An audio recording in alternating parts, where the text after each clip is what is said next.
अस्सलामुअलैकुम। Of camera stories के एक न्यू एपिसोड के साथ मैं हूं Mazhar Malik. Thank you so much and love you so much आप सबके प्यार भरे फीडबैक का। लेकिन जी रात के टाइम आज आपने ये आवाज़ भी शायद लेवल बढ़ाने से आएगी, आवाज़ भी आ गई है। अल्लाह रहम ही करे। इस हफ्ते इंशाल्लाह दोबारा हम लाइव ऑफ कैमरा स्टोरीज के हवाले से बहुत सारी बातें करेंगे। पिछली दफ़ा जो मोहब्बतें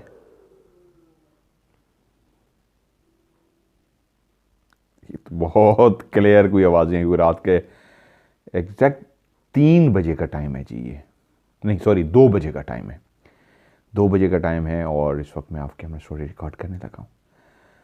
और सिर्फ आप अकेले नहीं सुनते, यहाँ पे कुछ और लोग भी बैठ के सुनते हैं, शरारतें करते हैं, उनकी आवाज़ें आती हैं, वो अपना आप महसूस कराते हैं। और आज इनकी कहानी सुनाने जा रहा हूँ, उनके साथ भी ऐसा ही बहुत कुछ ज़िंदगी में होता रहा है। ठंड आज बहुत ज़्यादा है, तकरीबन 0 हो चुका है टेम्परेचर यहाँ पे, बस माइनस ही होना रह गया है। 0 हो गया तो समझिए उसके बाद -1 हो जाएगा। शदीद ठंड है। मैंने तो आज सॉक्स के ऊपर मोज़े, लेदर के जो मोज़े होते हैं वो चढ़ाए हुए हैं और जितनी आपको मोटा नज़र आ रहा होगा ये पहनी हुई है। बहुत ठंड है और इसके बावजूद क्योंकि मैंने वज़ू किया, अभी मेरा वज़ू का काम चलता रहता है, रूहानियत का भी काम होता है, तो अभी बहुत ठंड है। तो कैसे हैं आप लोग? ठीक हैं? लव यू सो मच आप कहते हैं, जब शुरू में कहते हैं ना तो हमारा दिल खुश हो जाता है। तो अगेन आप सबके लिए thank you so much and love you so much. कहानी सुनने से ना एक बात याद रखिएगा, उदासी ख़त्म होती है। मेरी अपनी उदासी ख़त्म हो जाती है, मेरे अंदर भी उदासियाँ आ जाती हैं, लेकिन मैं उसकी पॉजिटिव एनर्जी से फिर उनको स्टैंड करता हूँ, एनर्जी पैदा करता हूँ अपने अंदर। ज़िंदगी है ना, ज़िंदगी में उतार चढ़ाव तो होता है, हर बंदे के साथ होता है, लेकिन आप कहानी सुनेंगे ना तो कहानी सुनते हुए आप भूल जाएंगे सब कुछ। सुना करें और अपने जो करीबी हैं, प्यारे हैं, उनसे भी कहा करें कहानी सुने। ये नहीं मेरी ज़रूरी नहीं मेरी कहानी सुने, जिसकी भी अच्छी लगती है कहानी सुना करें। खो जाएंगे कुछ टाइम के लिए, अच्छा वक्त गुजरेगा। चंद जुमले, चंद बातें ऐसी होती हैं, यही लफ्ज़ ही होते हैं जिनको सुन के डिसहार्ट होते हैं। इन्हीं लफ्ज़ों को सुन के खुशी होती है, इन्हीं लफ्ज़ों को सुन के पॉजिटिव एनर्जी मिलती है। तो फिर पॉजिटिव एनर्जी लिया करें। जितना भी मैं मसरूफ़ हूँ, मैं टाइम निकालता हूँ, आप लोगों से मिलना होता है ऑफ कैमरा स्टोरी में। राज भी करता रहूँगा इंशाल्लाह, चलता रहेगा, लेकिन पाकिस्तान में मज़ा नहीं आ रहा। बहुत कुछ ऐसा दिखा रहे हैं लोग जो मैं नहीं दिखाना चाह रहा। तो मुख्तलिफ़ जगहों पर जाऊँगा इंशाल्लाह, वो तो दिखाऊँगा, तो मेरी कमज़ोरी है, वो दिखाता रहूँगा। तो आइए स्टोरी की तरफ बढ़ते हैं। आखिरी कौन बहुत मज़े का होता है और ये तो मैं नहीं छोड़ सकता जी। आगे बढ़ते हैं। कहानी जिन्होंने भेजी है, मेरी क्यूट सी एक बहन है, मोबाइल गायब हो गया, नहीं मिल गया। उनका नाम है ईशा। यस, ईशा खान उनका नाम है। सिस्टर आपने सिर्फ अपना नाम लिखा, सिटी भी लिख देती, किस जगह की कहानी ये भी नहीं लिखा। आपने दिल की इतनी प्यारी बातें की हैं जो मैं एंड पे कोशिश करूंगा, आपकी एक वॉइस है, मैंने वो भी सुना दूंगा थोड़ी सी।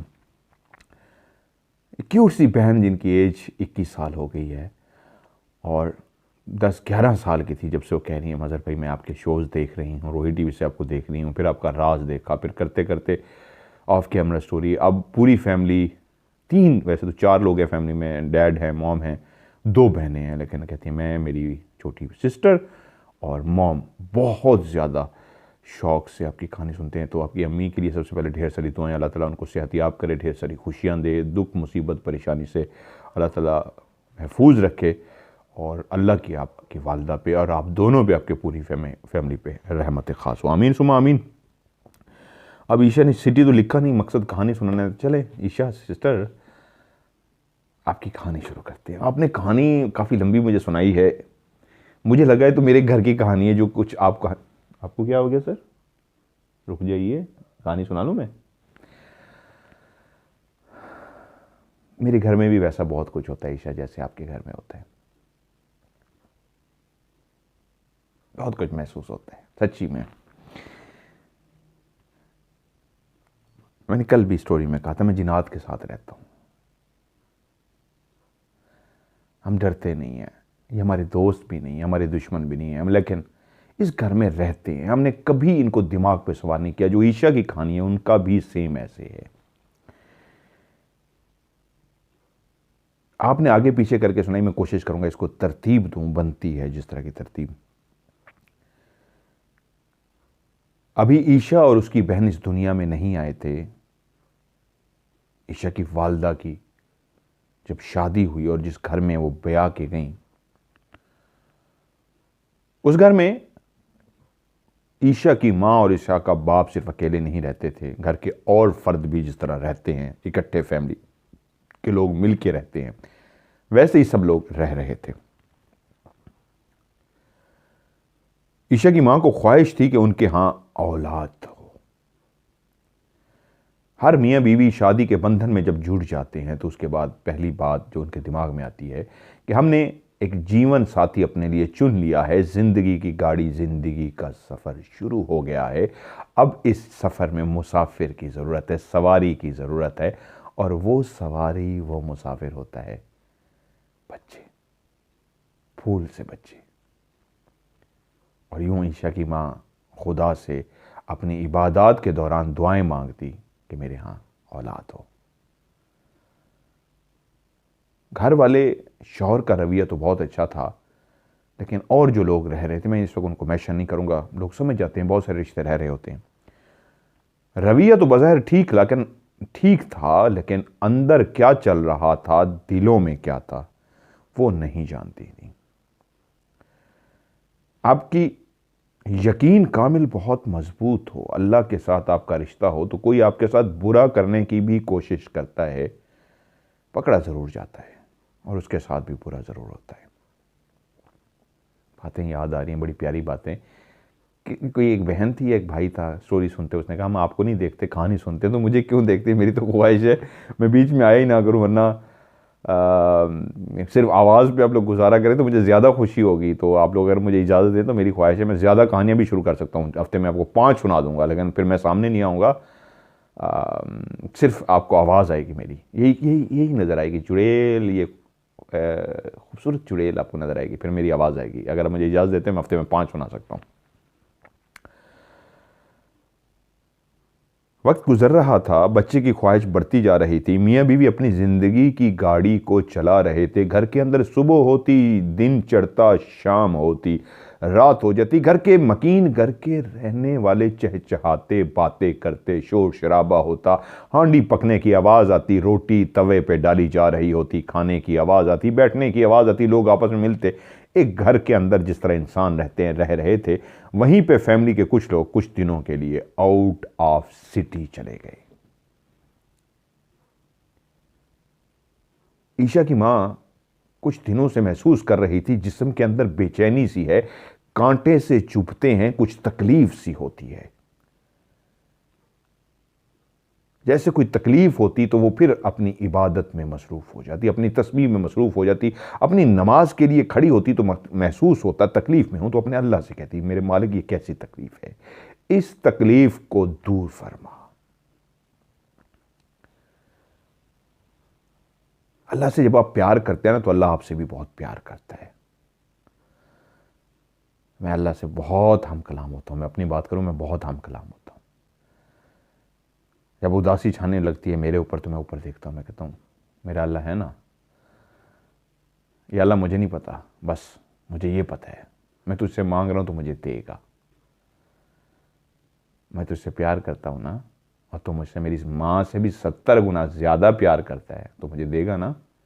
हाँ तो मुझे देगा, मुझे पता है ना, तो देगा, मुझसे प्यार करता है। अगर तुझे मुझसे प्यार नहीं है ना तो फिर ना दे, तुझे अगर मुझसे प्यार है ना तो फिर मुझे तुझे देना पड़ेगा। अल्लाह मियाँ, अल्लाह मियाँ मुझे देते हैं। कहानी के बीच में अगर इस तरह की कोई बात करता हूँ तो ये गुर हैं, वो राज हैं ज़िंदगी के, जो मैं चाहता हूँ इस MMTV फैमिली को भी मिले। MMTV लफ्ज़ इसलिए यूज़ करता हूँ, मज़हर मलिक नाम है तो मेरा नाम मज़हर मलिक, ये MM, तो हम लोग फैमिली हैं। तो इस तरह अल्लाह से मांगा करें। वो भी अल्लाह से इस तरह मांगती, तो वहीं पे जब आउट ऑफ फैमिली चली गई, शौहर बाहर थे घर से, माँ अकेली थी, वहीं पे कुछ सामान ढूंढते हुए जब उनकी निगाह पड़ी, एक ऐसी जगह पे वो सामान ढूंढ रही थी, स्टोर था और वहाँ पे कोई भी कभी नहीं जानता था। ढूंढते ढूंढते ढूंढते काफ़ी चीज़ें हटाने के बाद जब चीज़ उनके सामने आई तो उनके हाथ वहीं पे रुक गए, जिस्म कांपना शुरू हो गया, दिल की धड़कन तेज हो गई। उनके सामने जो एक पुतला सा था वो एक गुड़िया सी बनी हुई थी। और उस गुड़िया के अंदर सोयां चुभी हुई थीं, उसके पेट के अंदर भी सोयां थीं। अल्लाह वाली थी, अल्लाह से लगाव था, अल्लाह से मांगती थी, अल्लाह की इबादत करती थी, डरते हाथों के साथ, कांपते हाथों के साथ, तस्बीह भी मुंह में, जिक्र भी अल्लाह का, आयतुल कुर्सी का विर्द करते हुए उस पुतले को उठा लिया। डर के बावजूद कि ये कोई जादू तंत्र मंत्र जंतर है, ये पुतला उसमें सोया, ये जादू की अलामत है, लेकिन मैं इसको उठा रही हूं कहीं मुझे नुकसान ना पहुंच जाए, लेकिन फिर भी उठा लिया। और उस पेट के अंदर जो सोया चुभी हुई थी, उन्हीं के बीच में एक कागज भी फंसा हुआ था। उस कागज को जब सोया निकाल के बाहर निकाला तो उस कागज पे किसी और का नाम नहीं था, उसी सोया निकालने वाली जो अभी हाथ में पुतले को पकड़ के खड़ी थी, उसी ही औरत का नाम था, ईशा की मां का नाम। और उस तावीज को देखते ही, पढ़ते ही समझ गई ये पुतला, ये तावीज इसलिए था कि उसको औलाद ना हो सके, वो बे औलाद रहे। वो जो तावीज था वो खून से लिखा गया था। कुछ सोयां जो निकाली गई, उन सोयों की नोक पे भी खून था, कुछ सोयां खून से भरी हुई थी। लगता था उस पुतला जो वाइट सा था उसका इर्द गिर्द काफी खून था, लगता था कि खून से लिखा गया है, खून उसको लगाया गया है। मैंने इस पे एक शो किया था एक जगह पे, इस तरह का मुझे पुतला मिला था और उसको खुद ब खुद आग लग गई थी। ईशा की मां ने जब ये देख लिया कि करने वाले ने जादू करवाया है कि ईशा की मां को औलाद ना हो सके, हंसी इसलिए आ गई। एक दो एपिसोड है इसमें, माफ़ कर दीजिएगा मैं इधर उधर की बात लगा देता हूँ।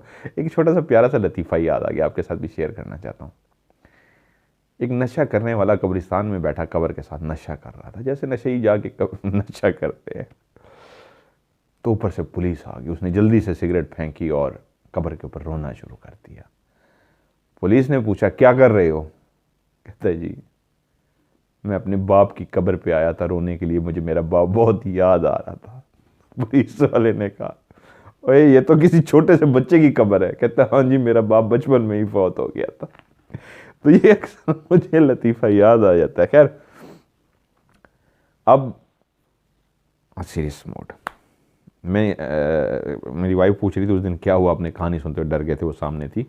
तो यहाँ पे कपड़े रखे हुए थे कुछ, तो वो कपड़ा किसने उठा के नीचे फेंका था, जिस पे मैं थोड़ा सा वो हो गया था कि इतनी शरारत कर रहे हैं। तो हम आपस में डिस्कस करते हैं कि आज ये शरारत हुई है घर में, कभी कभी रोज़ नहीं, ये शरारत हुई है। तो उस दिन ये शरारत हुई थी, मुझसे कह रही थी क्या शरारत हुई थी? मैंने कहा ये हुई है। तो फिर उन्होंने आगे से मुझे बताया कि आप तो ये कह रहे हैं मेरे सामने, तो ये शरारतें करते हैं। तो मैं कहता कोई बात नहीं, करने दिया करो।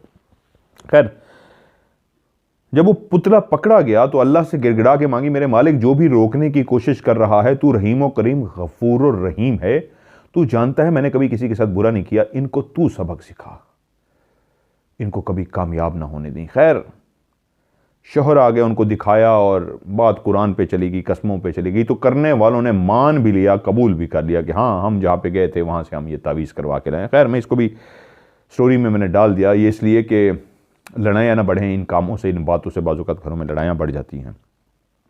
इस तरह की और भी कुछ तावीज़ात घर के अंदर से पकड़े गए, जिससे अंदाज़ा हुआ कि वो कोशिश कर रहे थे कि ये ना हो सके। और जब इस तरह की बातें सामने आ गईं तो वहीं से ईशा की माँ और वालिद बाकी घर वालों को खुदा हाफ़िज़ कह के एक और किराए के घर में मुंतकिल हो गए। अल्लाह ताला ने सुन ली, उनके यहाँ पहली बेटी ईशा पैदा हुई। दोनों मियाँ बीवी अपनी ज़िंदगी खुशी खुशी गुजारते रहे, लेकिन ईशा जब 6 साल की हो गई तो उसको तब महसूस हुआ, वो इतनी समझदार थी 6 साल की उम्र में, कि मुझे कुछ नज़र आता है। मैं जब चलती हूँ तो मेरे साथ साथ भी कोई चलता है। 5 साल 4 साल की उम्र तक तो वैसे भी जो छोटे मासूम बच्चे होते हैं, आजकल के बच्चे बहुत ज़हीन हैं। जो पहले 4-5 साल के बच्चे होते थे उनको जिन्नात नज़र आते थे, 4-5 साल के बाद नज़र आने बंद हो जाते हैं। अगर 5 साल 6 साल 7 साल तक भी नज़र आ रहे हैं तो इसका मतलब है जिन्नात की अटैचमेंट हो चुकी है। ईशा बहुत सारी चीज़ों को महसूस करती और उसको समझ ना आती ये क्या है। यहां तक कि जो उसका कमरा था उसकी जो दूसरी तरफ खिड़की बनी हुई थी, कि तो खिड़की के आगे से ही गुजर के रास्ता जाता था किचन की तरफ। जिस किसी ने भी घर से किचन की तरफ जाना है तो जो ईशा के रूम की खिड़की थी उसी से गुजर के अंदर जाना होता था। और वो खिड़की इतनी बड़ी थी कि नीचे तक थी, शीशे की बनी हुई। अमूमन घरों में होती हैं, नीचे तक होती हैं बड़ी बड़ी। अब वो 6 साल की बच्ची जब भी उस शीशे के आगे से गुजरती तो उसको कमरे का हर मंजर क्लियर नजर आता। घर का कमरा था और घर में ही वो शीशे की वो खिड़की थी, इसलिए अमूमन जो बाहर की तरफ होती है, घर के बाहर की तरफ शीशे खिड़कियां, उनको इस तरह का रखा जाता है कि बाहर से नजर ना आए। अंदर वाली ऐसी होती है, नीट एंड क्लीन नजर आता है। तो पहली दफा ऐसा हुआ कि ईशा जब गुजरने लगी, वैसे ही गुजरते हुए उसकी ध्यान नहीं भी था, लेकिन वो गुजर गई तो उसको महसूस हुआ कि मैंने कमरे की तरफ देखा नहीं, लेकिन मेरे ही कमरे के अंदर जैसे कोई मौजूद था। वो गुजर गई और जब गुजर गई उसको एहसास हुआ कौन है। उसने कहा चलें छोड़ें। वो अंदर गई किचन में तो देखा मां तो किचन में है, तो फिर कमरे में कौन था। वो वहां से वापस आई, सीधी कमरे के अंदर गई, जाके देखा कमरे में कोई भी नहीं था। बच्ची थी, इस बात को समझ ना सकी, भूल गई बात को। 2 से 3 दिन के बाद फिर ऐसा हुआ कि उसी ही खिड़की के आगे से वो गुजरती हुई किचन की तरफ गई तो दिमाग में वो बात याद थी कि 2 दिन पहले मैंने यहां पे कुछ देखा था। तो क्लियर आंखों से नहीं, जैसे ऐसे आंखें घुमा के इधर देखते हैं, ऐसे घुमा के उसने तिरछी निगाह से देखा तो उसी वक्त उसको लगा बिल्कुल उसी के ही साइज का एक काला स्याह साया सा है जो उसके साथ चलता हुआ आगे की तरफ जा रहा है। उसने तिरछी निगाह से उसको देखा और देखती हुई आगे बढ़ गई। वो थोड़ी सी खौफजदा होगी कि ये क्या था। मां के पास पहुंची और मां को कहा, मामा उधर कमरे में कोई है। मामा ने कहा नहीं बेटा कोई भी नहीं है। कहती मामा मैंने देखा है। मां बच्चे को हमेशा परवरिश करने के लिए हमेशा साथ लेके चल पड़ती है कि बच्चे का वहम डर खत्म करो। ये पढ़ी लिखी माएँ ऐसे करती हैं, सिर्फ कह देना काफ़ी नहीं होता है, बच्चे का हाथ पकड़ना चाहिए और उसको लेके आना चाहिए कि ये देखो बेटा कहीं पे नहीं है, तुम्हारा वहम है, तो बच्चे का खौफ खत्म हो जाता है। वैसे ही ईशा की माँ ने भी ऐसे किया, हाथ पकड़ के आई, पूरा कमरा दिखा दिया, कमरे में कोई भी नहीं था। कहाँ देखा था? उसने कहा मामा यहाँ पे था। उन्होंने कहा बेटा कुछ भी नहीं है, तुम्हारा वहम था।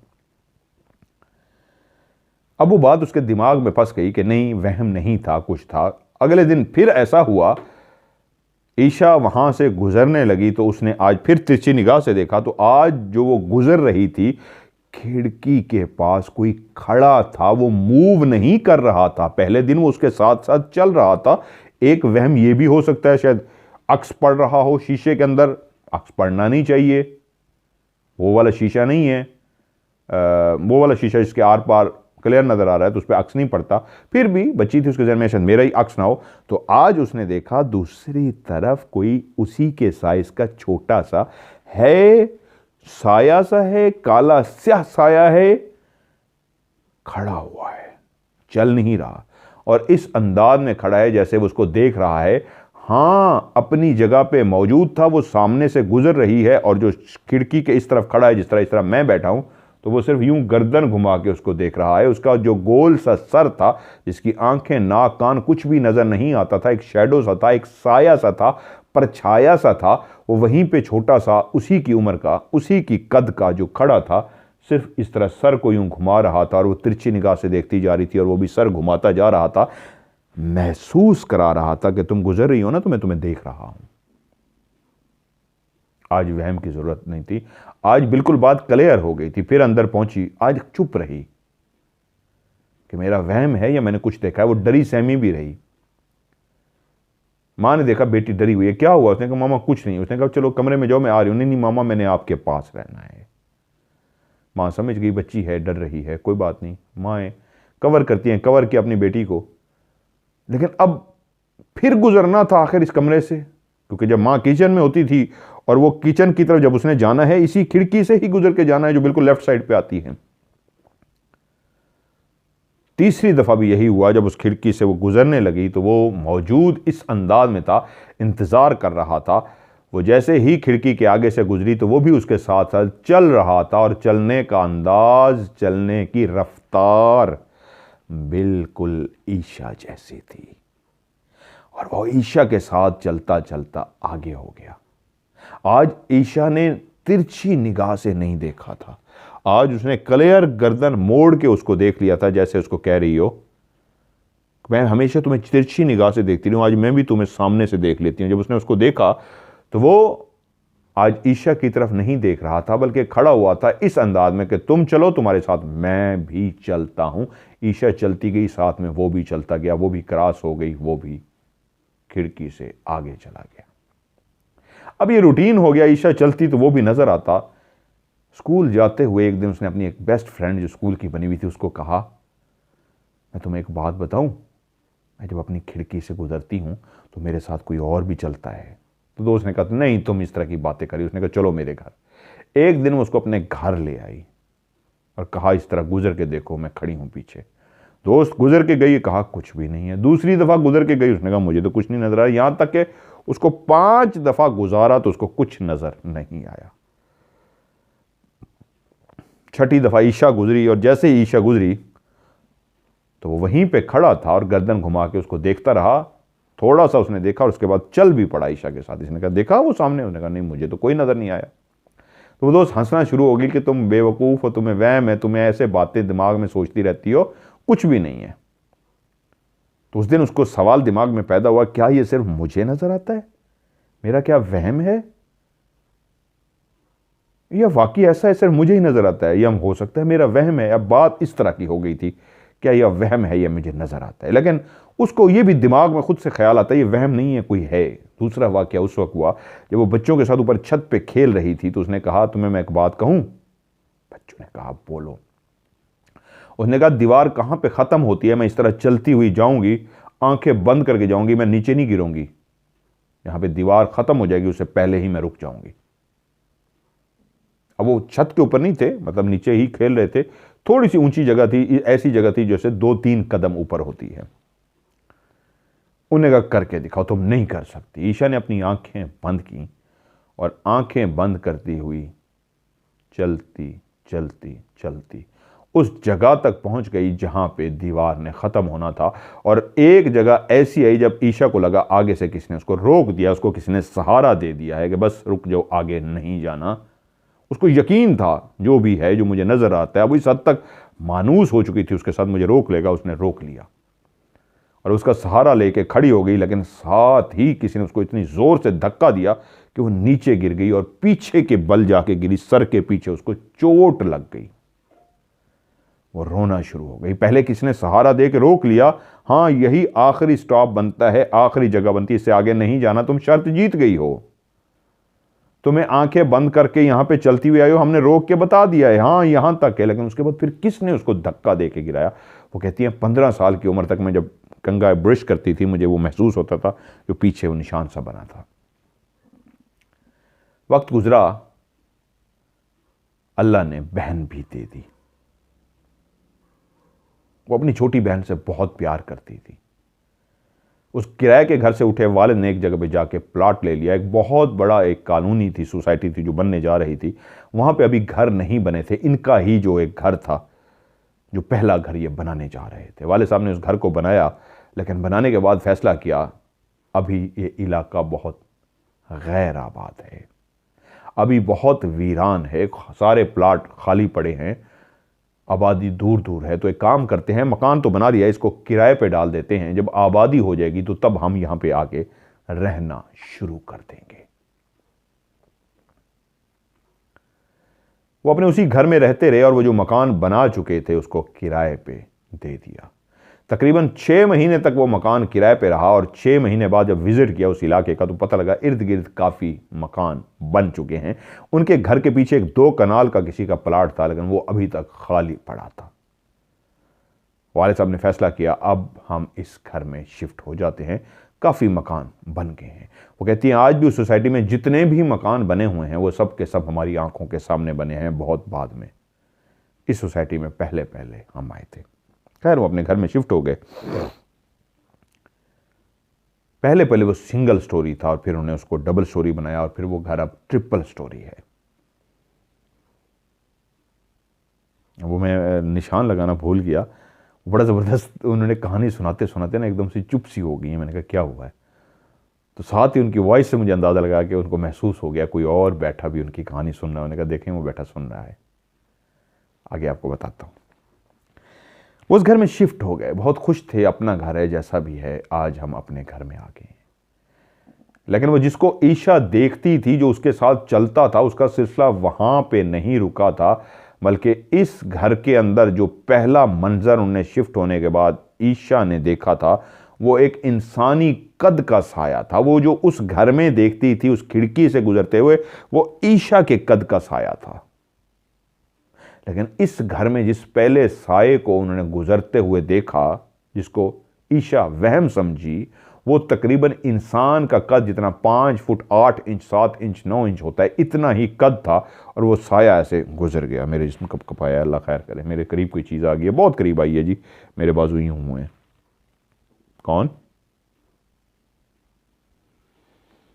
कौन? अल्लाह रहम। खैर मैं इनसे नहीं डरता, ये अच्छे हैं, बुरे नहीं हैं।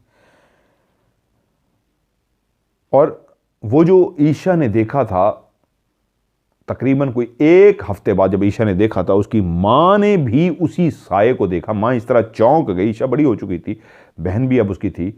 माँ चौंक गई तो ईशा ने फौरन माँ को मुखातिब करके कहा, माँ क्या देखा है? वो जो गुजर के गया है। तो माँ यूं चौंकी और बेटी की तरफ यूं हुई कि जैसे तुमने भी देख लिया हो। आंखों ही आंखों में माँ पूछ रही थी कि तुमने भी देख लिया है? तो उसने कहा, हाँ माँ, मैंने देखा है। एक काला सा था ना, एक जैसे मर्द होता है, इस तरह गुजर के गया है। तो ईशा की माँ ने कहा, कहाँ देखा है तुमने? उसने कहा, मामा वो सामने वाली जगह पे। तो माँ ने आगे से कहा, जो इस तरह चलता हुआ गया? कहती, हाँ हाँ हाँ बिल्कुल, यही इस तरह चलता हुआ गया है। तब इस बात की तस्दीक हो गई कि वो इंसानी कद का ब्लैक साया, ब्लैक शैडो जो गुजर के गया है, वो अकेली ईशा ने नहीं देखा, आज उसकी माँ ने भी देखा है। तब ईशा बोली, माँ, मामा, मैंने इसको पहले भी देखा था, ये नजर आता है मुझे। तो माँ एकदम हैरान हुई, कहती, कहाँ नजर आता है? तो उसने कहा, मामा याद है, मैंने आपको उस घर में बताया था, वहां पे वो छोटा सा था, वो मुझे बार बार नजर आता था, लेकिन जब हम इस घर में आए तो मैंने इसको देखा, ये बड़े वाला है। माँ एकदम परेशान भी होगी, क्या मेरी बेटी देख पा रही है उस मखलूक को, जो छुपी हुई मखलूक है, जिसको आज मैंने देखा है, उसी को सेम उसी लम्हे मेरी बेटी ने भी देख लिया है। अब ऐसा होने लगा, वक्त गुजर रहा था इस घर के अंदर। ईशा, ईशा की मां, ईशा की बहन उस इंसानी कद के ना सिर्फ साये को देख पा रही थी, बल्कि अब वही एक छोटे कद का भी साया वो तीनों देख पा रही थी। 2 साये थे जो मुसलसल इस घर में तीनों को नजर आ रहे थे। उनके बाप को नजर नहीं आया था, ईशा की मां को, ईशा की बहन को और ईशा को।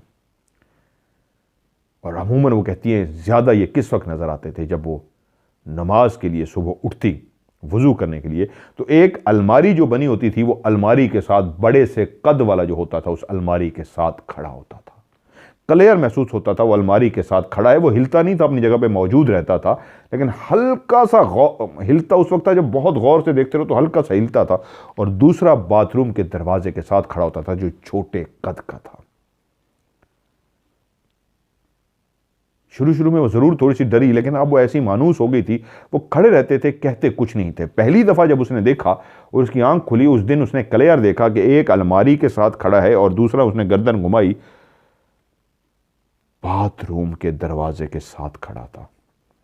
तो वो बिस्तर पे लेटी लेटी सोच रही है, मैं क्या करूं, बाथरूम जाऊं या ना जाऊं? एक अलमारी के साथ खड़ा है और एक बाथरूम के साथ। ये वाला जो खड़ा है, ये छोटे कद का है, जैसे कोई बच्चा होता है, वो कोई बड़ी उम्र का मर्द है।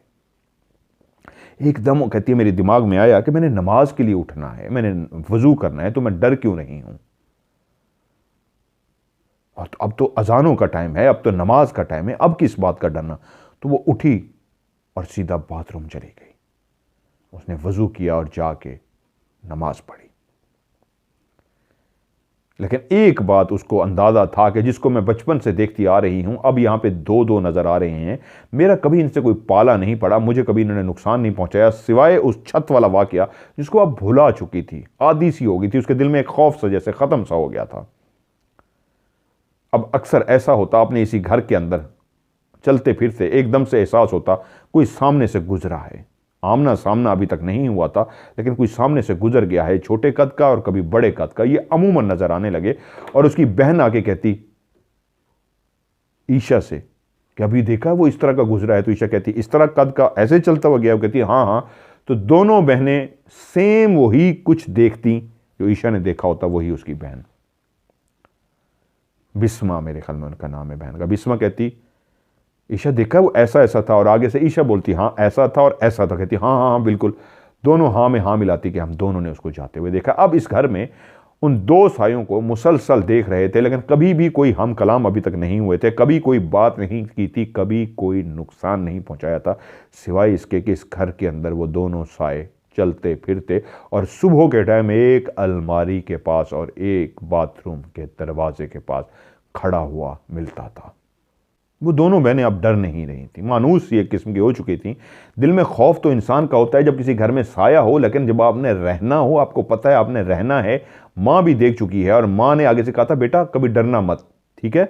जब कभी डर लगे तो आपने ये वाली सूरत पढ़ लेनी है, ये वाली आयत पढ़ लेनी है, ये वाली तिलावत कर लेनी है। माँ क्या करती, घर में सूरह रहमान की तिलावत लगा देती, अक्सर सूरह बकरा की तिलावत लगा देती अक्सर। खुद भी वो नमाज की पाबंद थी, बेटियों को भी वो नमाज का पाबंद बना रही थी, इसलिए वो कहती कभी डरना मत।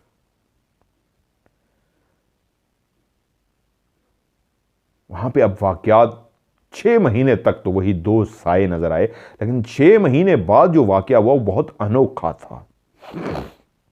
6 महीने बाद उन्होंने जिस शैडो को देखा वो ब्लैक नहीं सफेद था, और वो सफेद साया एक मर्द का नहीं औरत का साया था।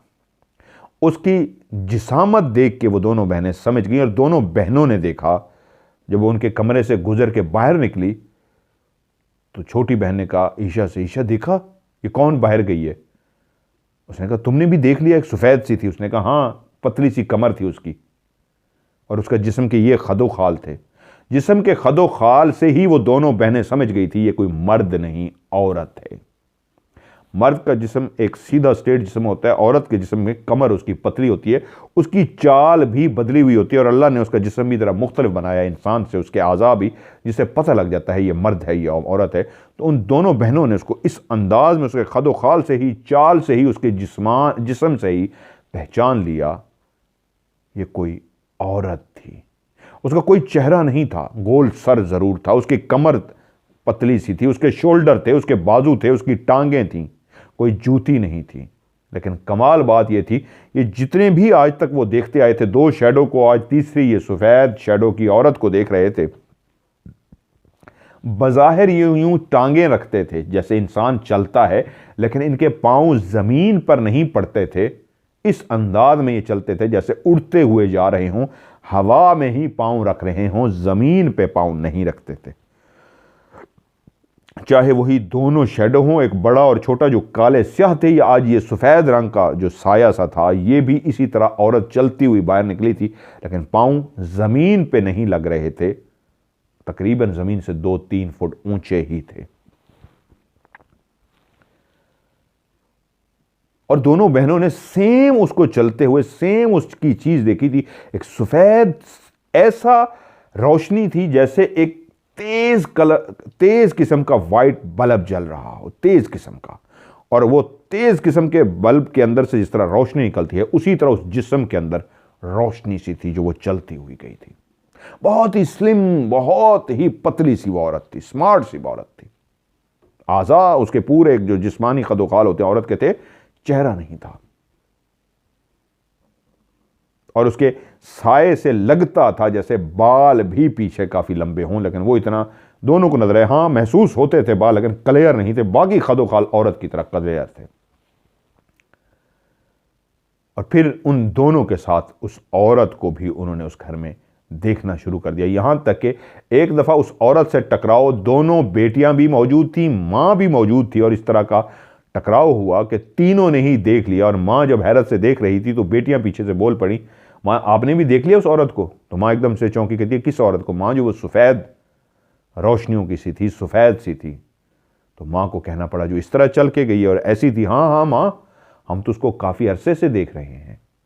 वो कम कम नज़र आती है लेकिन वो हमें नज़र आती है। तो अब कंफर्म हो गया था, वही माँ भी देख रही है और ईशा उसकी बहन बिस्मा भी देख रही है।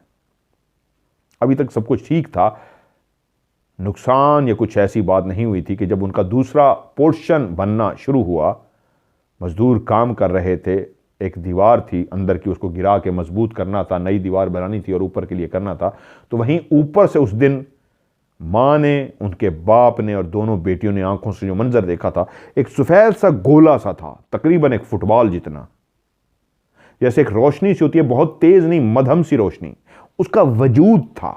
वो बहुत गोल सा जो था, फुटबॉल से थोड़ा सा छोटा, उसका वजूद ऐसा था जैसे बिल्कुल गोल सा था और इतना सॉफ्ट जैसे रोई होती है, कॉटन होती है, जिस तरह कपास जितनी सॉफ्ट होती है उससे भी नरम था वो एक अंदर से, ऊपर से ही निकला। जब उन्होंने दीवार को ऊपर से तोड़ा, हटाया, तो उसके अंदर से ही वो निकला और इस अंदाज में उड़ता हुआ नीचे आया कि उसके बाद उनके किचन की तरफ उड़ता हुआ चला गया।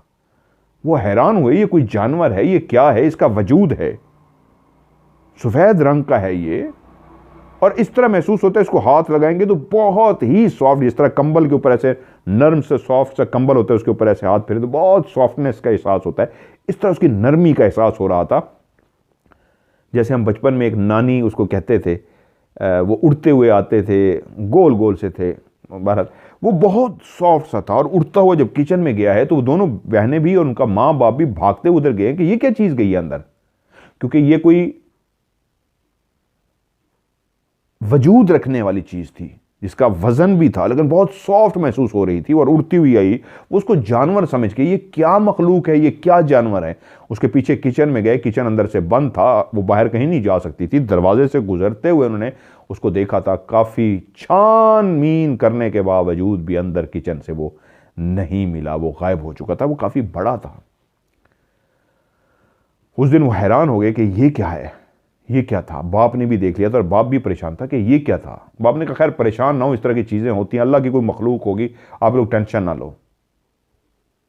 लेकिन माँ और दोनों बेटियां जानती थी कि वो इससे पहले भी बहुत कुछ देख चुकी हैं और उन्हीं मखलूक में से आज एक वजूद सा था जो गोल सर्कल का वजूद अपनाए हुए इस तरह उड़ता हुआ आया और किचन में जाके गायब हो गया। वक्त गुजरता रहा और आगे बढ़ा। अब एक दिन ईशा कहती हैं ट्रिपल स्टोरी भी हमारी बन गई।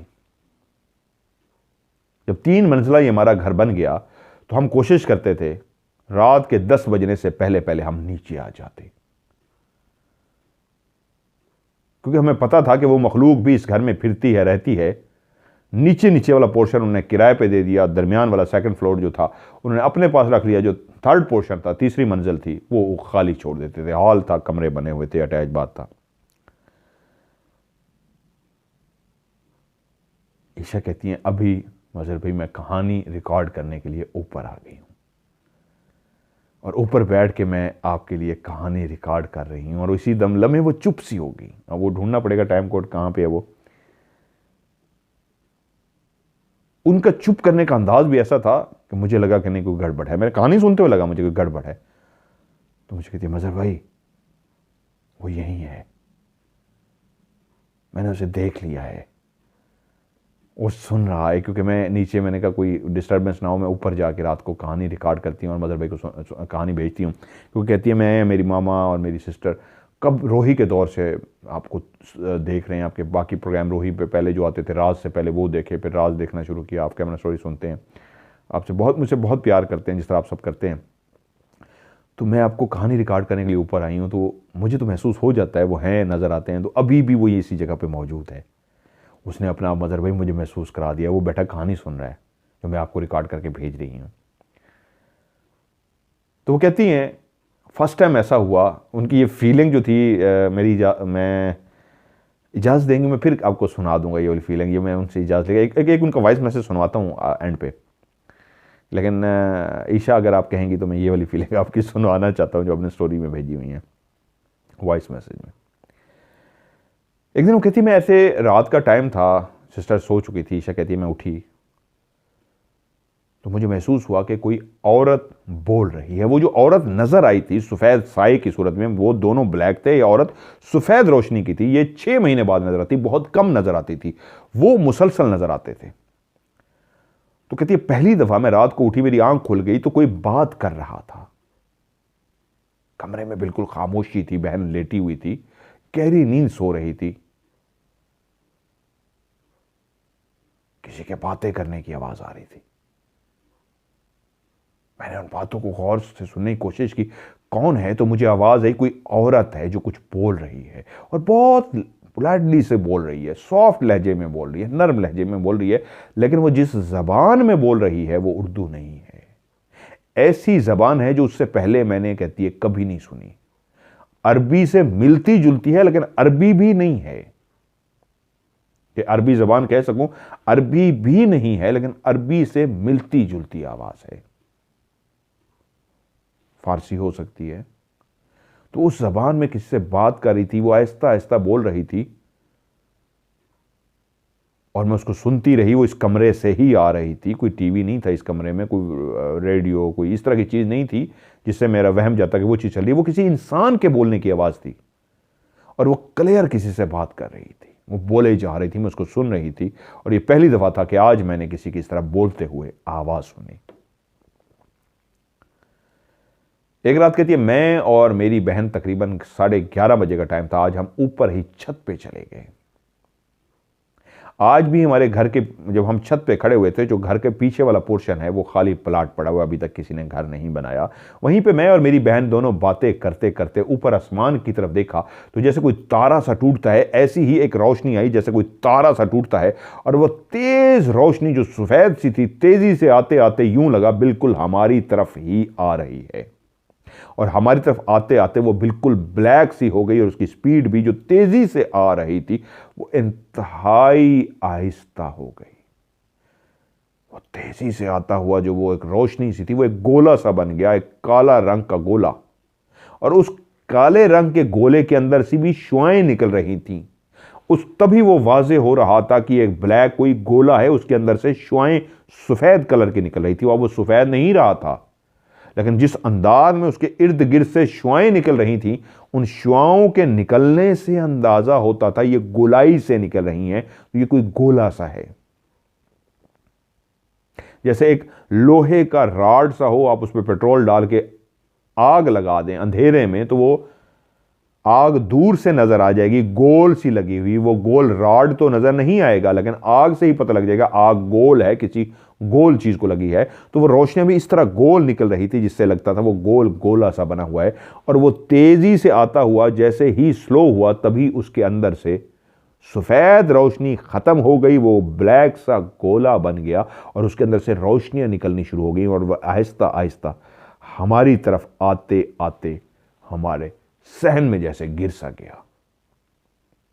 हम दोनों बहनें बगैर खौफ खाए, कि असल में हमें डर जाना चाहिए था कि ये क्या है, आसमान से इस तरह आया है तेजी के साथ रोशनी की सूरत में, जिस तरह तारा टूटता है, दूर से आते आते करीब आके इस तरह बदला है गोले में और उसके अंदर से शुआएं सफेद सी निकल रही और सीधा आहिस्ता आहिस्ता हमारे घर के सहन में गया है। तो कोई भी बशर रात को 11:30 बजे ये मंजर देख के डर जाएगा, लेकिन वो दोनों बहनें डरी नहीं, भागती हुई नीचे सहन में गईं। सारा सहन छान वाला अंधेरा ही अंधेरा था, कहीं पे भी वो गोला नहीं था। उसके बाद वो दोनों अजीब सी हो गई कि क्या हमने मंजर देखा, और सीधा अपने कमरे में चली गई। उसके बाद जो शुरू हुआ, वॉक कर रही थी, वो मगरिब का टाइम था। ईशा कहती है मुझे मामा की आवाज आई है, जिस तरह काम के लिए मामा बुलाती है, ईशा, और बच्ची आगे से कहती है आई मामा। ऐसे ही मुझे आवाज आई मामा की, ईशा। तो कहती है मैं वॉक छोड़ के सीधा मामा के पास आई। मैंने कहा जी मामा आपने बुलाया? वो कहती है मैंने तो नहीं बुलाया। मैंने कहा मामा आपने मुझे बुलाया है, तभी मैं आपके पास चल के आई हूं, आपकी आवाज आई है। माँ ने कहा नहीं बेटा मैंने तो नहीं बुलाया। और उसके बाद थोड़ी ही देर के बाद दूसरी बहन का नाम पुकारा गया, क्लेयर, बिस्मा, जिस तरह बुलाना बोला जाता है, बिस्मा। बिस्मा भी माँ के पास पूछी जी मामा। उन्होंने कहा मैंने तो तुम्हें नहीं बुलाया, क्या हो गया तुम दोनों को? ने कहा मामा पहले बड़ी बोली आपने मुझे बुलाया, बिस्मा आपकी तरफ आई है, उनको आवाज़ ही है क्लियर, और आप, मैंने भी सुनी उसकी आवाज़, नाम सुना है, आप उसको पुकार रही हैं। मैं तो चलो ऊपर छत पे थी, आपने जब पुकारा तो मैं नीचे आ गई फिर, और फिर आपने जब बिस्मा को पुकारा है तो किचन से, तो मैंने भी सुनी आवाज़ आपकी, बिस्मा को आपने पुकारा है और बिस्मा आपके पास आ गई है। माँ ने कहा मैंने नहीं बुलाया। ओके, एक दो दिन और गुजर गए तो माँ कमरे में आई और ईशा से कहती हाँ क्या हुआ। तो ईशा ने माँ की तरफ चौंक के पूछा क्या हुआ मामा। माँ कहती है बुलाया है ना तुमने, मुझे आवाज़ दी है, हाँ क्या कहना है। ईशा कहती है मामा मैंने तो आपको कोई भी आवाज़ नहीं दी। बिस्मा बोली मामा हमने तो कोई आवाज़ नहीं दी। उन्होंने कहा तुमने वही आवाज़ दी है, तुमने आवाज़ दी है तभी मैं आई हूँ। तो तब वो बोली मामा उस दिन आपने भी हमें आवाज़ दी थी, हम आई थी और आप कह रही थी मैंने कोई आवाज़ नहीं दी, आज हमने भी आपको आवाज़ कोई नहीं दी। तभी माँ को एहसास हुआ कोई और है जो रहता है, अब वो इस तरह कर रहा है। अब ये सिलसिला इस घर में शुरू हो गया था कि बाकायदा आवाज़ दे के बुलाया जाता, और बिल्कुल बुलाने का लहजा, अगर माँ पुकार रही है ईशा का नाम तो इस तरह आवाज़ होती जैसे माँ की ही आवाज़ है, और ईशा या बिस्मा बुलाती, माँ से बात करती तो आवाज़ देती, बिल्कुल ऐसे लगता उनकी आवाज़ है, लेकिन इन तीनों में से किसी की भी आवाज़ असल में नहीं होती थी। लेकिन वो कहती हैं मदर भाई, इस घर में आके ईशा कहती है मेरे साथ तो कुछ नहीं हुआ, हाँ मैंने बहुत दफ़ा देखा उसको बाथरूम के गेट के साथ खड़े हुए, उस छोटे से कद को आज भी देखती हूं, और अलमारी के साथ वो बड़े कद वाला आज भी खड़ा होता है।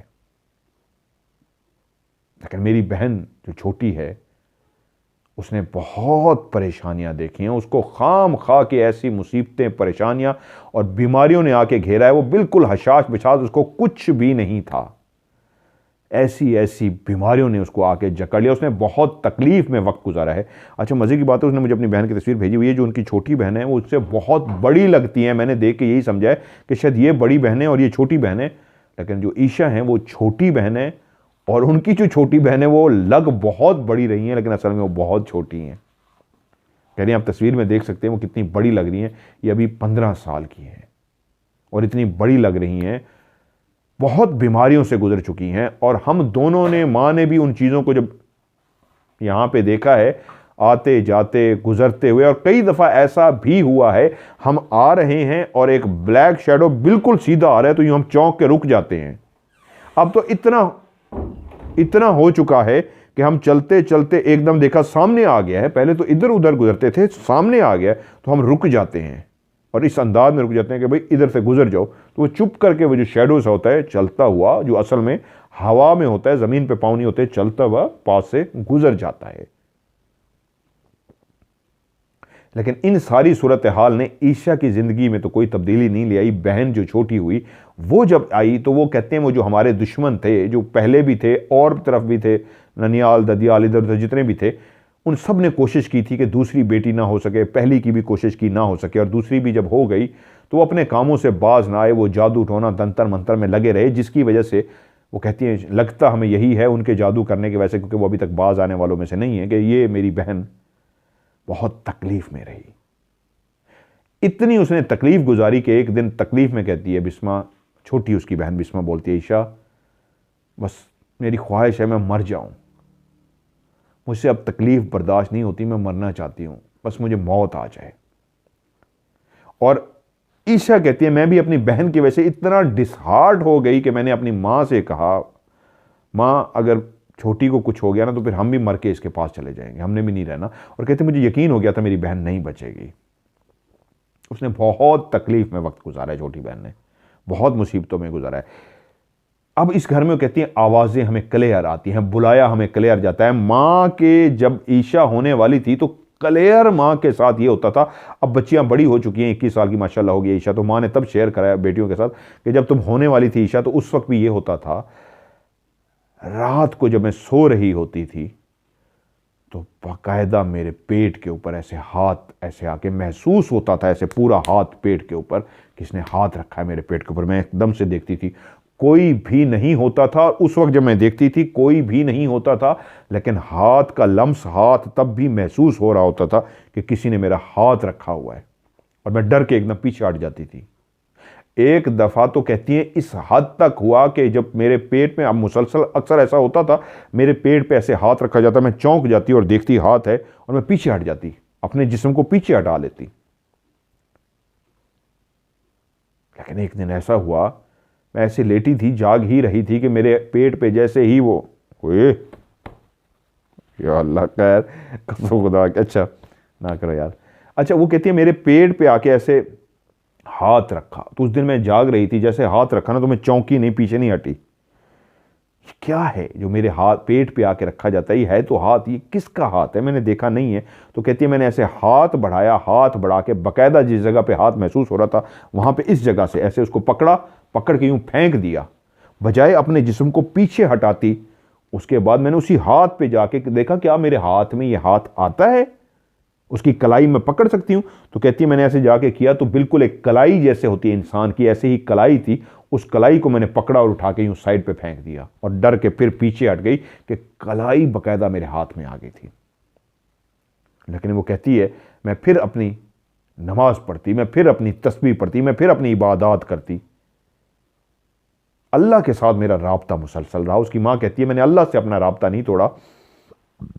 मेरी जो मदद थी, मेरा जो यकीन कामिल था, मेरी जो दोस्ती थी, जो मेरी मोहब्बत थी, मेरा जो रिश्ता था वो मेरे अल्लाह से बना रहा, जो आज भी बना हुआ है। और उन्होंने अपनी बेटियों में भी वो रिश्ता डाला है अल्लाह का, उनको इबादत का, नमाज का पाबंद बनाया हुआ है।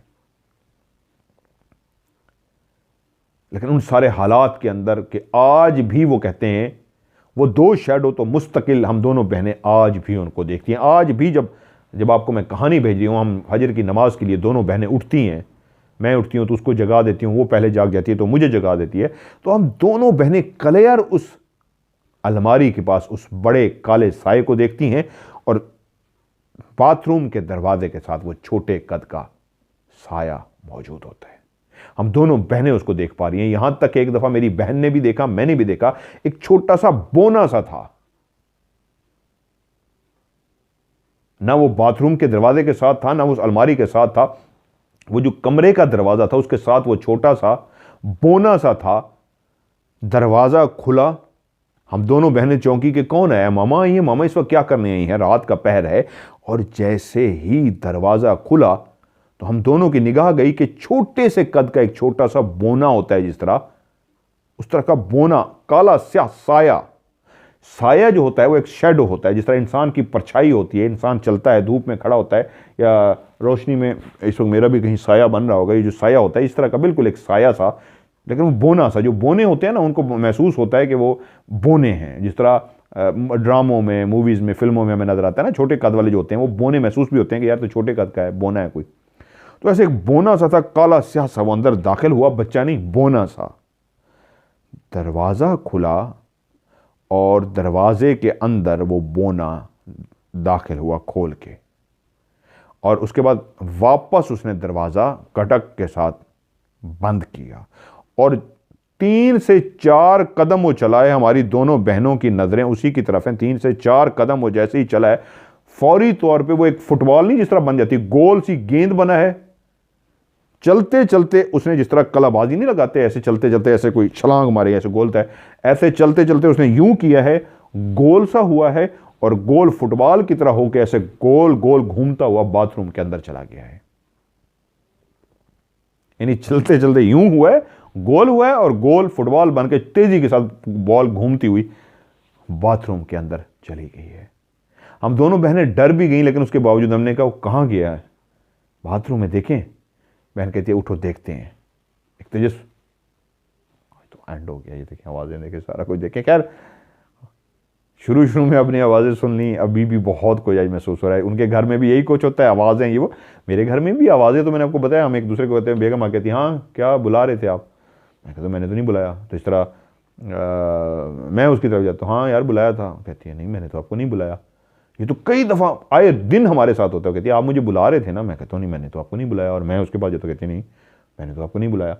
ये तो बहुत ज़्यादा होता है। फिर हमारे घर में तो इस हद तक होता है, वो जा रही है इधर तो मैं कहता हूँ यार इसको उठ के इधर कह दूँ मुझे भी ये चीज़ दे दो, मैं दूसरे कमरे उसको देख लेता हूँ। तो वो कहती है मैं तो उठी नहीं हूँ, मैं अपने कमरे में बैठी हुई हूँ। और मुझे वो कहती है आप बाहर आए हुए थे तो मुझे भी ज़रा ये चीज़ पकड़ा देते। मैं कहता हूँ मैं तो बाहर आया ही नहीं हूँ। तो ये तो बेइंतहा होता है। बल्कि मैंने आपको कल भी स्टोरी में बताया था, मैं फ़ोन पर बात कर रहा हूँ, अक्सर रात को लोगों की कॉल्स आ रही होती हैं बाहर मुल्क से, जो है ना लोग, वो रात को मुझे कॉल करते हैं ये अपने रूहानियत के लिए, तो मैं उनसे बात कर रहा होता हूँ, तो मुझे उसको आवाज़ आ जाती है कि मैं बात कर रहा हूँ। वो एक साथ वाले रूम में होती है, मैं साथ वाले रूम में, तो उनको लगा कि मैं बात कर रहा हूँ। तो वो जब मैं सोने के लिए, क्योंकि आप बात कर रहे थे आज, मैंने कहा नहीं मैंने तो आज कॉल ही नहीं की। मैंने कहा यार, कहती है क्लियर आप ऊंची ऊंची बात कर रहे थे। मैंने कहा यकीन मानो मैंने नहीं की। कहती है क्यों गलत बोल रहे हैं, आपने की है। मैंने कहा कसम खुदा की यार नहीं की। तो हैरान होगी, तो फिर किसकी आवाज़ थी? मैंने कहा मुझे नहीं पता। कहती है फिर इस हद तक अब तंग करें, मतलब ये बहुत ज़्यादा होता है इस घर में, इशारे चीज़ें ये वो फलां फलां, दरवाज़ा बंद करना, फलां करना, इसको घुमाना, बहुत कुछ होता है। तो कहती है उसको भी हम उठ के मानूस हो गई थी, जिस तरह मेरे घर में अब सब कुछ हो रहा है तो हम डरते नहीं हैं। बाजू का तो होता है, मैं राजनपुर चला जाता हूँ जिस तरह सलाब के लिए करता हूँ, तो बेगम पीछे बिल्कुल भी नहीं डरती। तो वो भी दोनों बहनें अब मानूस हो चुकी थी, डरती नहीं थी। वो कहती है हम उठ के गई हैं और जाके हमने बाथरूम देख लिया, अंदर कोई भी नहीं था। कहती हैं वो अब भी हमारे घर में हमारे साथ रहते हैं। वो दोस्त चाहे तो बिल्कुल क्लियर हैं, लेकिन मेरी बहन ने बहुत तकलीफ में जो वक्त गुजारा है, उसको कुछ भी नहीं, उसको कोई बीमारी नहीं है, वो इन चीज़ों की वजह से लगता है मेरे ऊपर तो कुछ जो करना चाह रहे थे नहीं कर सके, मेरी बहन के साथ उन्होंने किया है। बहुत सारी बातें उन्होंने लिखी हैं और भी बहुत कुछ लिखा है। शायद मैं कुछ बातें उनकी भूल भी गया हूँ, बहुत लंबी स्टोरी है जो उन्होंने अपनी ज़िंदगी की सुनाई है। अब ये हुआ है, उनकी वालदा को अब नज़र नहीं आ रही हैं चीज़ें, पहले क्लियर नज़र आती थी, अब वालदा को नज़र नहीं आ रही। ईशा और उसकी बहन बिस्मा दोनों को ये चीज़ें क्लियर नज़र आ रही हैं। तो उन्होंने सिस्टर के बारे में मुझसे पूछा भी है, तो मैंने उनको वॉइस मैसेज कर दिया। इंशाल्लाह आप मुझे भेजिए डिटेल, तो मैं तफसील से आप दोनों बहनों का देखूंगा भी सही, और आपको तोड़ भी इंशाल्लाह उसका कर दूंगा। बाकी इस कहानी में एक बात जो आपके मानूस हो चुकी है इन चीज़ों से, कभी डरना नहीं है इनसे। बाकी सिस्टर के साथ क्या है वो मैं इंशाल्लाह आपको चेक करके बता देता हूँ। आज की कहानी से मैं एक बात आखिरी बहुत अहम करने लगा हूँ। उनकी वालदा का जो यकीन कामिल था, अल्लाह के साथ रिश्ता था, तो जो हो सकता था वो उनको मारने के लिए तवीज़ कर रही हूँ, उनकी जान लेने के लिए कर रही हूँ, उनको तबाह बर्बाद करने के लिए कर रही हूँ, उनका घर तुड़वाने के लिए कर रही हूँ, लेकिन अल्लाह की रहमत उनके साथ रही है, उनके यकीन कामिल की वजह से, तो इसलिए वो कुछ नहीं कर सकें। तो मैं कहता हूं ना, जिस तरह मैं जुमे को शो करता हूं, तो ये नहीं कि आप अपने बारे में सिर्फ पूछें, इसको इसलिए भी ज्वाइन किया करें। ये जो बातें होती है ना, जो लफ्ज़ होते हैं, यही लफ्ज़ इंसान को तोड़ते हैं और यही लफ्ज़ इंसान को जोड़ते हैं। किसी का दिल टूटा हुआ हो, रो रहा हो, तो इंसान ही होता है, कोई जाता है उसको अपने लफ्ज़ों से चुप भी कराता है, हौसला भी देता है, और अपने लफ्ज़ों से उसके अंदर एक और उम्मीद जगा देता है। उसके लफ्ज़ ही होते हैं उसको फिर से एक दफ़ा मजबूत बना के खड़ा कर देते हैं, और वो शख्स कहता है इंशाल्लाह तुमने कहा है ना, डन, मैं आप करके दिखाऊंगी या करके दिखाऊंगा। तो लफ्ज़ ही होते हैं खुश बैठे हुए शख्स को रुला देते हैं, लफ्ज़ ही होते हैं चीर के रख देते हैं, लफ्ज़ ही होते हैं। ज़बान इतनी ख़तरनाक है, ज़बान का दिया हुआ ज़ख़म सारी ज़िंदगी नहीं भरता। आप तलवार से किसी को चोट लगाएंगे, तलवार का ज़ख़म भर जाएगा, निशान तक दवाइयों से ख़त्म हो जाएगा। ज़ुबान का दिया हुआ ज़ख़म सारी ज़िंदगी नहीं भरता। इसलिए ज़ुबान ही तकलीफ़ देती है, ज़ुबान ही खुशी देती है। इसलिए जुमे को ज़रूर ज्वाइन किया करें। और ये ऑफ कैमरा स्टोरी भी एक ज़ुबान ही है जो मैं सब बोल रहा हूँ, लफ्ज़ हैं जो बिखेर रहा हूँ और आपके कानों तक पहुँच रहे हैं। हौसला मिलता है, पॉजिटिव हौसला मिलता है, नेगेटिव एनर्जी ख़त्म होती है, बुज़दिली ख़त्म होती है, ताकत मिलती है। आप लोग बहुत अच्छे हैं, तभी इस फैमिली का हिस्सा हैं। इसलिए तो मैं कहता होता हूं, नफरत किसी के लिए नहीं, सबके लिए प्यार। नफरत किसी के लिए भी नहीं, सबके लिए प्यार। इसीलिए आगे बढ़ें, मोहब्बतों को फैलाएं, यकीन कामिल बनाएं, जैसे ईशा की मां का यकीन कामिल था। बाकी ये उनकी स्टोरी थी। बल्कि हाँ, एक वॉइस मैसेज जो एक आखिरी था, मैंने कहा मैं उनका सुनाऊंगा, वो मैं एक रह गया, उसके बाद मैं फिर खुदा हाफिज़ करूँगा। मेरी बहन आपसे इजाज़त मैंने नहीं ली। आपका वॉइस मैसेज मुझे इतना प्यारा लगा, इतनी मासूमियत से आपने किया है। आपकी कुछ की ऑफ कैमरा स्टोरी सुनती हूँ तो बहुत खुशी होती है दिल से। आपकी कुछ बातें जो होती हैं वो लोगों की ज़िंदगी पे इतना असर कर जाती हैं। मैंने आपकी ऑफ कैमरा स्टोरी सुनी है और देखी है कि लोगों की ज़िंदगियों को बदल देती हैं। और आपका माशाल्लाह वे ऑफ टॉक ऐसा है कि बंदे के दिल को छू जाता है। और आप हमेशा बहुत अच्छी बातें करते हैं जो इंसान के दिल को छू जाती हैं। और आपके लिए बहुत सारा प्यार, बहुत सी रिस्पेक्ट। अल्लाह ताला आपको बहुत सी कामयाबियां दें। और आप सोच भी नहीं सकते मज़हर भाई कि कितने ज्यादा लोगों की दुआएं हैं आपके साथ और कितने लोग हैं आपको चाहने वाले। मज़हर भाई, मैं आपका शो, आपको मैं क्या बताऊं कि मैं तब 10 साल की थी, तब से देख रही थी। तब मेरे पास ये मैंने क्यों सुनाया, ये मेरा कुल सरमाया है जी। मैंने अभी तक जो MMTV से कमाया है, ये प्यार कमाया है। इन लफ्ज़ों के अंदर जितनी, इस मेरी बहन की लफ्ज़ों में जितनी मिठास है और जितना प्यार है, तो मैं कैसे भाई ना बनूं ऐसी बहन का, आप लोगों का। इसलिए मैं आप लोगों को लफ्ज़ बार बार फैमिली कहता हूँ। ये जब लोग मुझे मिलते हैं, सबके लोग फ़ैन होते हैं, उनसे मिलते हैं, लेकिन जब मुझे ये वाला प्यार, लफ्ज़ों का ये प्यार और ये दुआएं, ये सब मिलता है, तो यकीन मानिए मैं कहता हूँ आई एम वेरी लकी। या अल्लाह तेरा लाख लाख शुक्र है। मैंने कुछ नहीं, पैसा नहीं कमाया, खुदा जानता है मैंने पैसा नहीं कमाया। बहुत से यूट्यूबर बहुत पैसा कमा रहे हैं, जो गोस्ट हंटर हैं वो लाखों रुपये कमा रहे हैं। मैं तो शो ही नहीं कर रहा इसलिए कि भाई मैंने झूठ नहीं बोलना, झूठ नहीं दिखाना। मैंने कमाया है तो ये प्यार है आप लोगों का। बस मुझे आप लोगों का प्यार चाहिए। Thank you so much. आप लोग भी अपनी मुझे कहानी भेजिए, इंशाल्लाह आपकी स्टोरी को प्रोग्राम का हिस्सा बनाऊंगा। और वॉइस मैसेज भी कर सकते हैं, कहानी लिख के भी भेज सकते हैं, लेकिन आखिरी लफ्ज़ जो आपने लिखना है वो लिखना है स्टोरी, STORY इंग्लिश में लिखें, या उर्दू में स्टोरी लाजमी लिखना है। आखिरी लफ्ज़ होना चाहिए स्टोरी। जैसे ही मैसेज देखता हूँ जहाँ पे लफ्ज़ स्टोरी होता है तो उसको खोल के मैं सेव कर लेता हूँ और फिर उसको कहानी का हिस्सा बनाता हूँ। और इसको आपने भेजना किस नंबर पर है?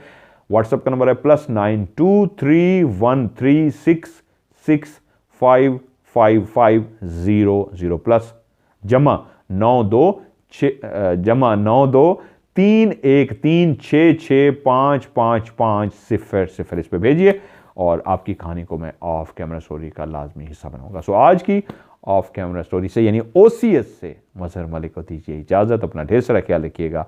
खुदा हाफिज़।